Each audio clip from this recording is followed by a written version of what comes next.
Ya,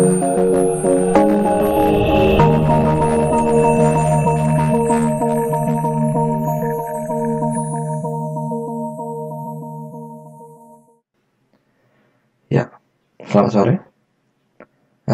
Ketemu lagi bersama saya, Francescus Manja Juniawan. Kali ini saya akan mengajar mata kuliah visual sinematografi. Ya, jadi bagi teman-teman mahasiswa yang memilih kelompok saya, pertama-tama seperti biasanya saya akan menjabarkan pendahuluan maupun perkenalan pada mata kuliah yang saya ajarkan. Nah, selanjutnya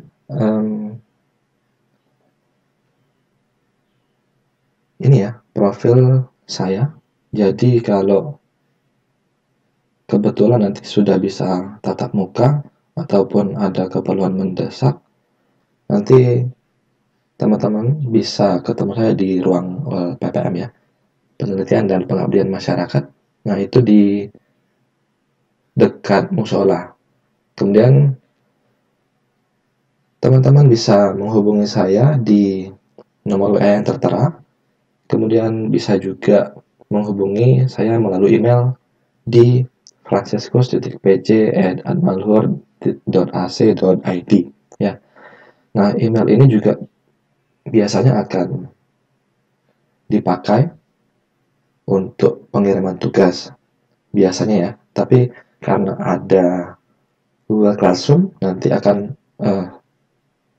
tersinkron langsung ke di Google Classroom-nya.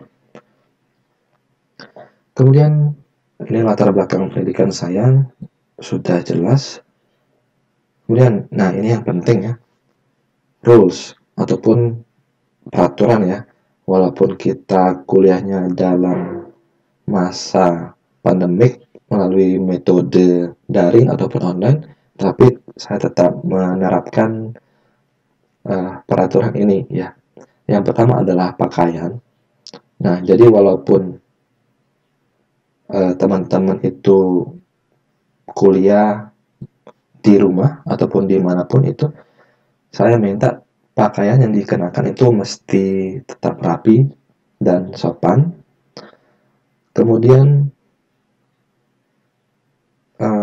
saya tidak mewajibkan harus pakai kemeja ya, tapi harus tetap rapi ya, karena kita beranggapan bahwa ini adalah perkuliahan yang sesungguhnya. Kemudian metode pembelajaran yang saya gunakan itu nanti kita akan menggunakan ataupun berdasarkan daring ataupun online ya. Jadi semua materi ataupun tugas-tugas itu disesuaikan dan dilaksanakan di online di Google Classroom. Kemudian untuk keterlambatan, nah jadi saya juga seperti biasanya di kelas konvensional di ruangan itu saya juga berlakukan durasi keterlambatan. Biasanya saya berikan 15 menit ya. Nah, di sini teman-teman juga bisa mendapatkan toleransi keterlambatan dari saya. Saya juga putuskan untuk metode daring ini selama 15 menit ya. Jadi kalau misalnya kelasnya mulai jam 1 siang, saya beri toleransi untuk absensi itu 15 menit ya. Kemudian berhalangan hadir. Nah, saya sudah membuat grup juga ya. Isinya adalah seluruh peserta perkuliahan bersama saya di situ. Dan nanti kalau ada siswa yang berhalangan hadir, bisa japri ke saya ataupun bisa komen di WhatsApp grup itu. Kemudian materi. Nah, materi seperti yang sudah saya jelaskan tadi, sudah ada Google Classroom ya. Di situ sudah saya upload materi untuk mata kuliah visual sinematografi ini. memang masih diupdate secara berkala ya. Jadi 1 minggu satu, bukan serempak seluruh mata kuliah ini. Jadi teman-teman mahasiswa juga bisa absen, maksud saya bisa akses ya di webnya mahasiswa ya. Di situ sudah ada link untuk akses Google Classroom-nya, kemudian juga ada link untuk gabung di WhatsApp group. Ya.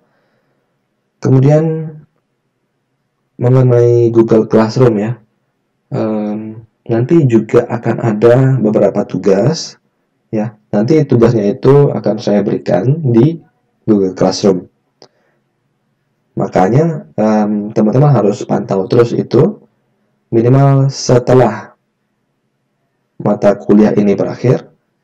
Teman-teman harus segera memeriksa apakah ada tugas atau seperti apa, seperti yang saya instruksikan di perkuliahan ya. Kemudian untuk penilaian masih sama seperti metode konvensional yang lama, itu kehadiran 10%, tugas itu 20%, UTS itu 30%, dan UAS adalah 40%. Ya. Kemudian sebentar ya.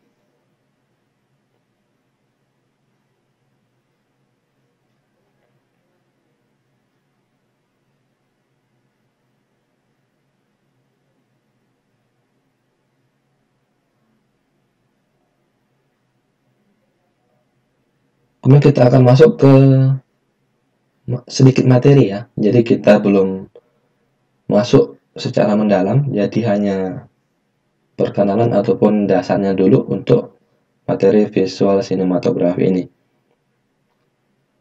Ya.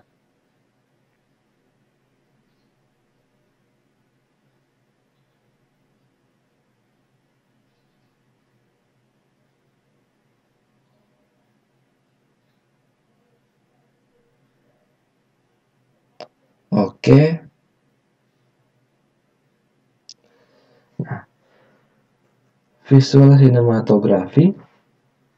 Nah, yang pertama ini kita akan mempelajari dulu dasar dari multimedia ya.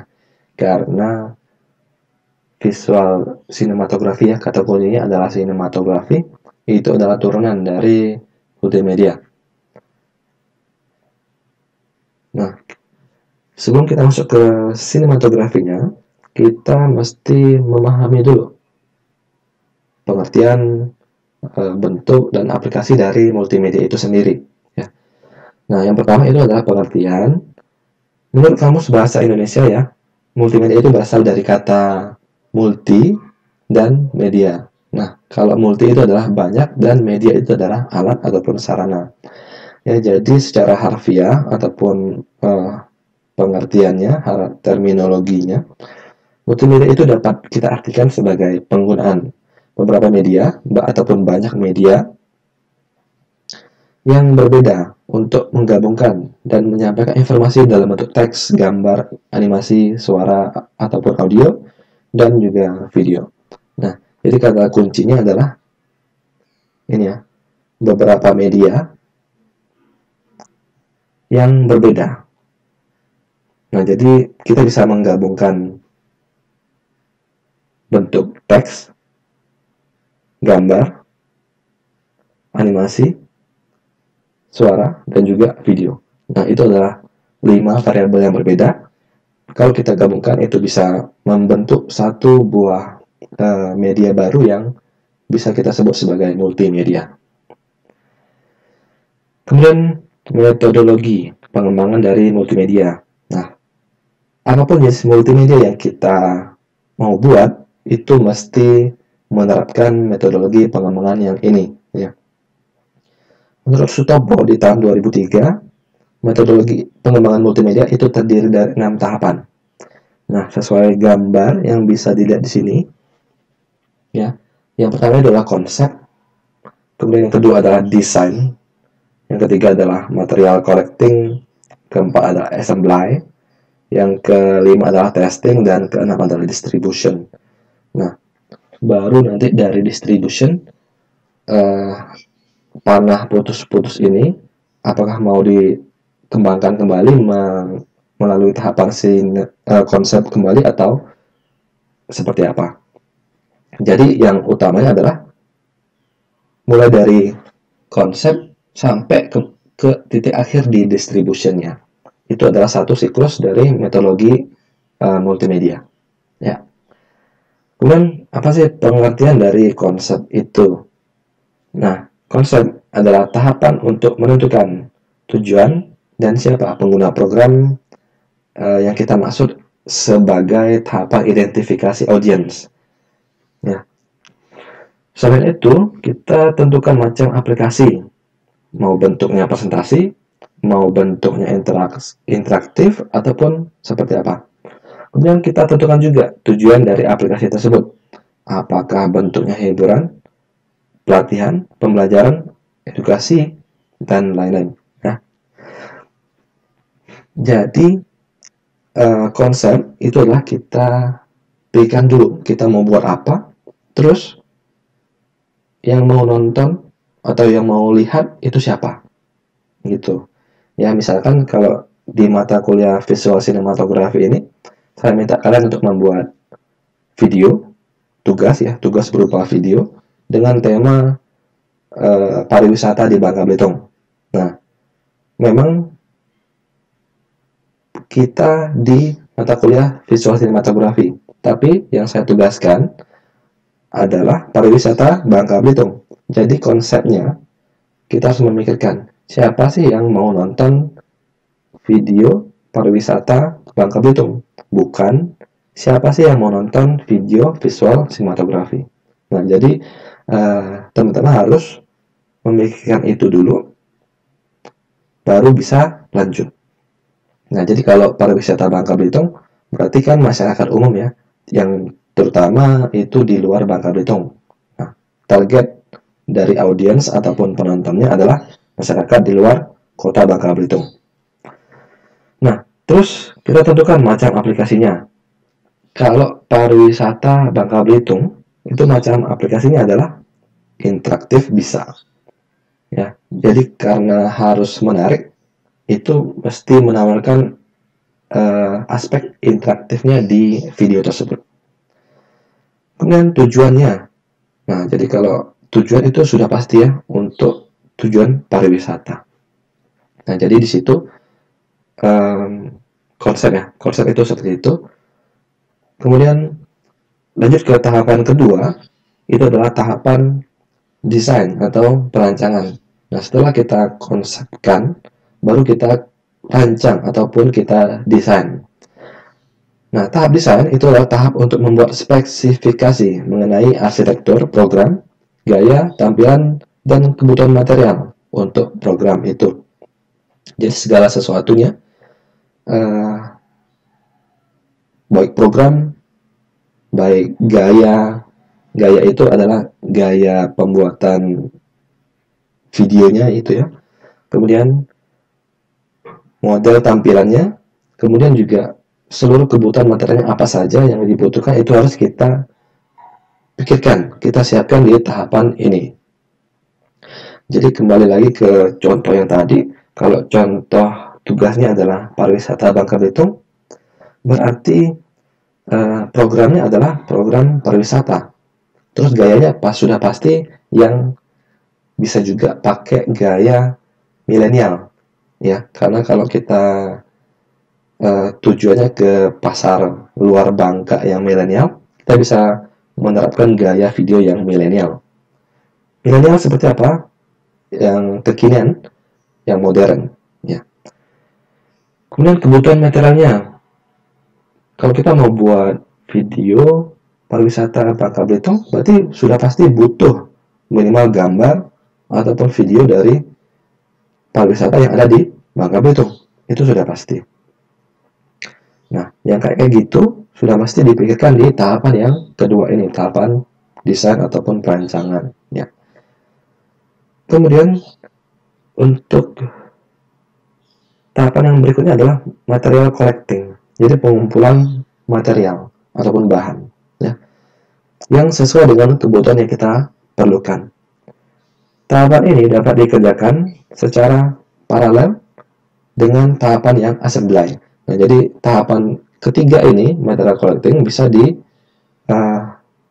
secara paralel bersama dengan tahapan yang keempat nanti, assembly.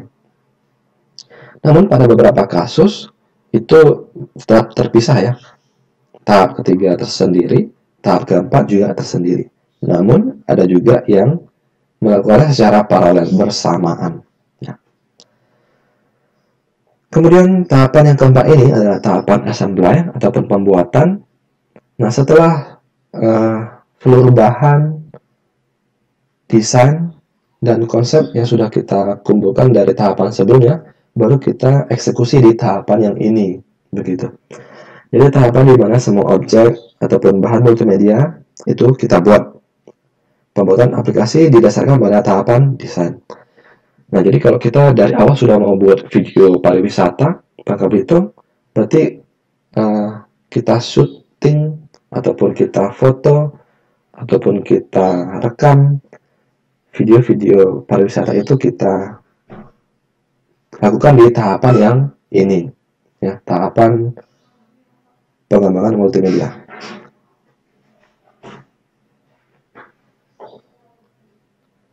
Ya, sebentar ya.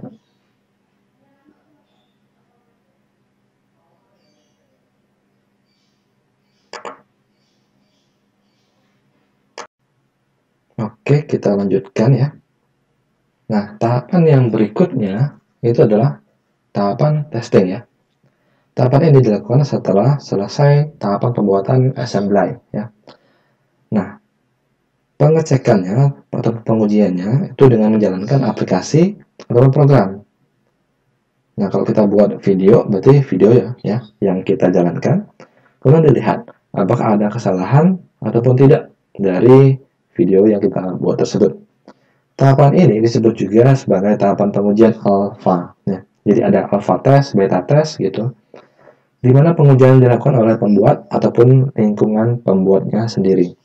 Nah, jadi kalau alpha test itu adalah diuji dan digunakan, dilihat oleh si pembuat aplikasi ataupun dalam hal ini adalah video.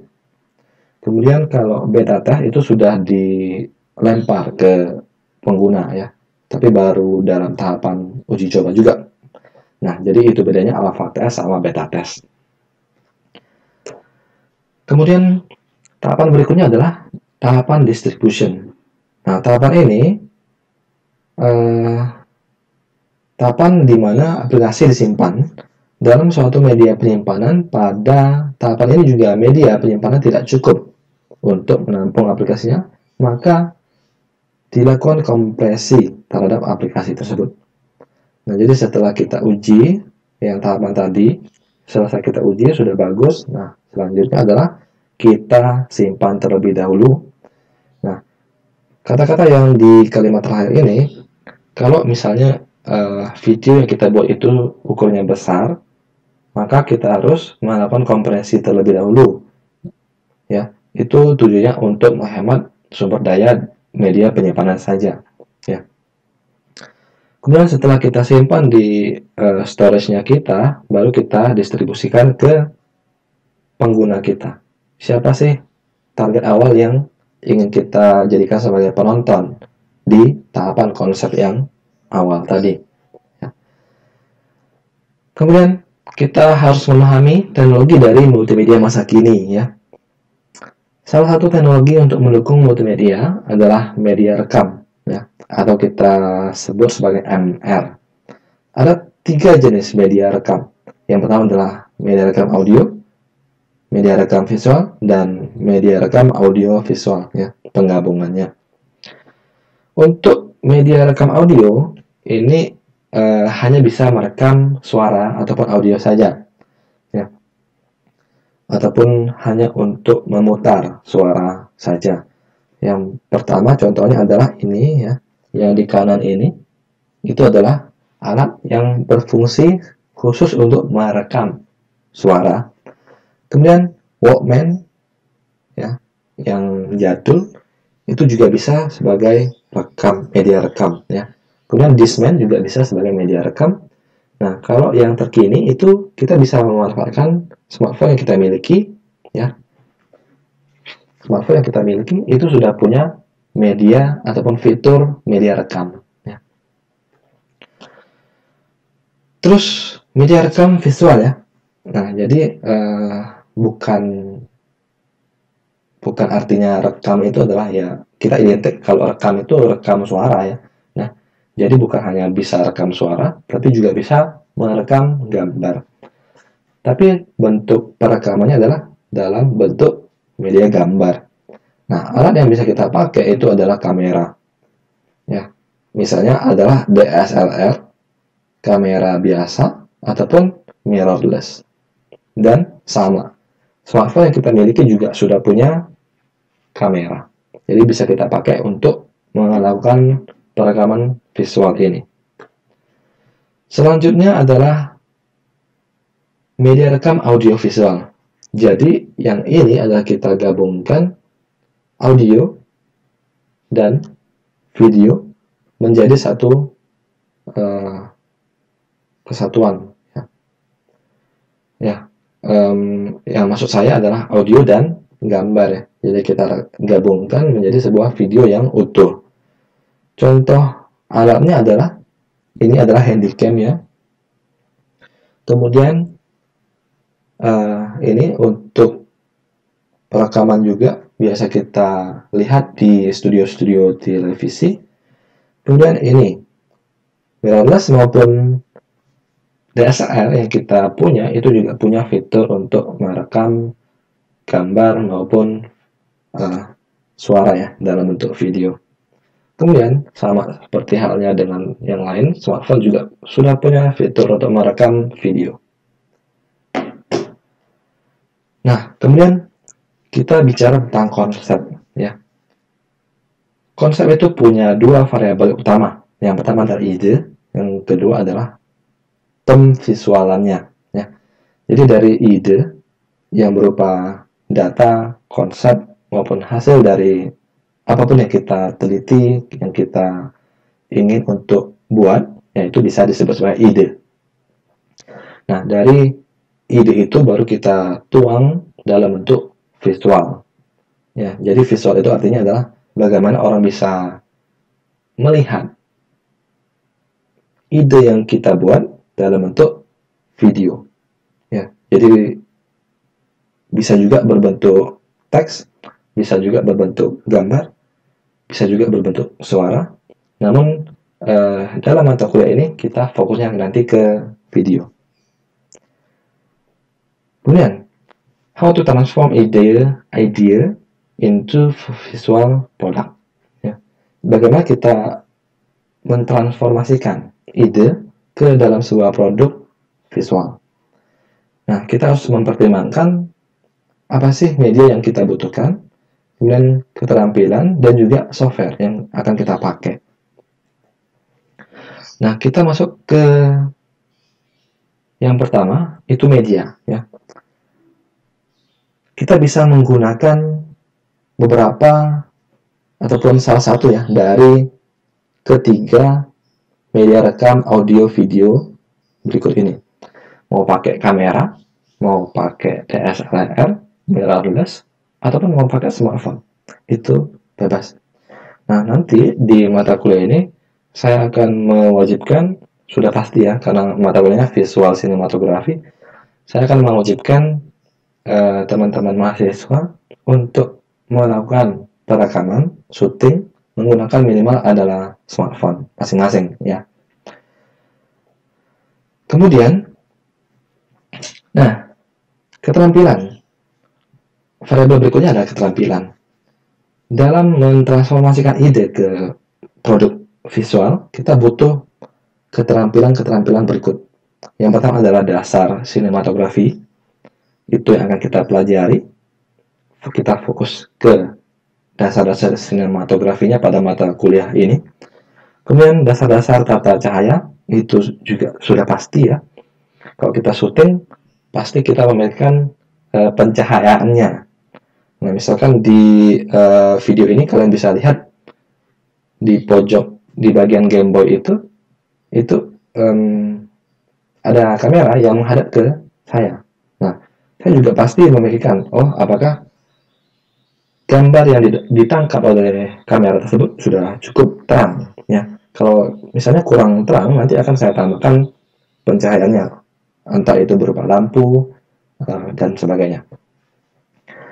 Kemudian kita mesti juga menguasai dasar-dasar tata audio. Selain cahaya, kita juga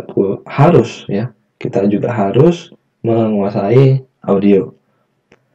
Nanti kalau kalian sudah masuk ke Adobe Premiere, nanti akan diajarkan oleh saya itu mengenai fade in, fade out, membesarkan, mengecilkan suara, di mana kita harus membesarkan suara, di mana kita harus mengecilkan suara, gitu. Kemudian keterampilan berikutnya adalah dasar-dasar editing, ya. Masih di Adobe Premiere, kita juga akan menggunakan fitur editnya dia yang sudah sangat terkenal, ya, Adobe Premiere, untuk menghasilkan suatu produk yang baik, ya. Kemudian dasar-dasar animasi. Nah, yang animasi ini itu sebagai nilai tambah saja, ya. Jadi kalau kalian punya keterampilan lebih di animasi, misalnya di After Effects ataupun di tool yang lain, itu kalian bisa pakai, ya. Kalian bisa tambahkan, kalian bisa masukkan ke video yang kalian buat, ya. Tapi yang akan menjadi fokus kita adalah kedua keterampilan ini. Yang pertama adalah dasar-dasar sinematografinya. Jadi teori ini akan saya berikan. Kemudian akan masuk ke keterampilan dasar-dasar editing di Adobe Premiere Pro, ya. Kemudian softwarenya, ada banyak software yang bisa kita pakai untuk menggunakan ataupun mengedit, membuat video di komputer, atau yang biasanya kita kenal sebagai istilah post production.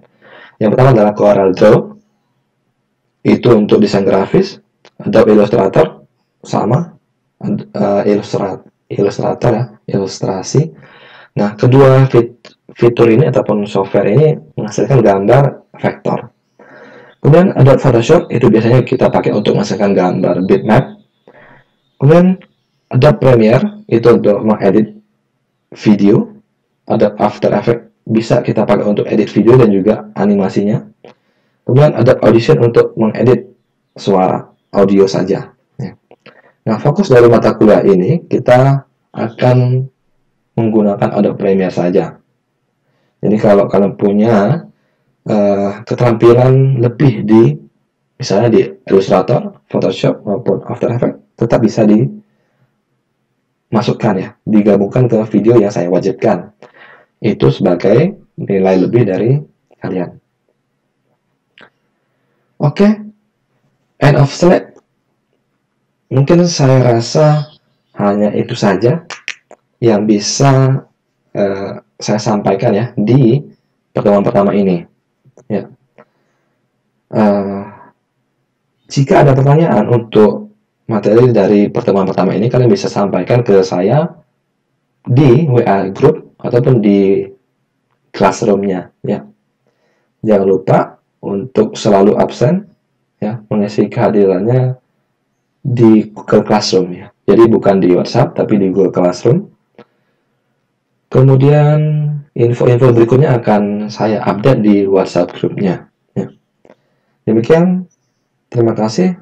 Selamat sore. Salam Budi Luhur.